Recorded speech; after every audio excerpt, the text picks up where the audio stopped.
సిద్దిపేటలో రంజాన్ వేడుకలు ఘనంగా జరిగాయి. ఈ వేడుకల్లో మాజీ మంత్రి బీఆర్ఎస్ నేత హరీష్ రావు పాల్గొన్నారు. ఈ సందర్భంగా ముస్లిం సోదరులకు రంజాన్ శుభాకాంక్షలు తెలిపారు. గత 10 ఏళ్లలో మైనారిటీల అభివృద్ది కోసం కేసీఆర్ ప్రభుత్వం కృషి చేస్తుందన్నారు. ఈ పండుగను హిందూ ముస్లిం అనే భేదాభిప్రాయాలు లేకుండా అందరూ జరుపుకుంటున్నారన్నారు హరీష్ రావు.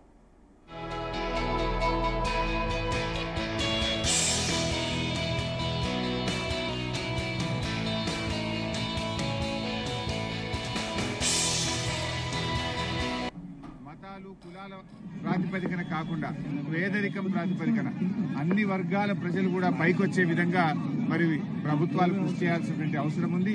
ఈరోజు ఈ రంజాన్ పండగ మరి అందరూ కూడా హిందూ ముస్లింలు అనే భేదాభిప్రాయం లేకుండా నిన్న ఉగాది పండగ రోజు ముస్లిం మైనార్టీలు తిన్నారు, ఉగాది శుభాకాంక్షలు తెలిపారు.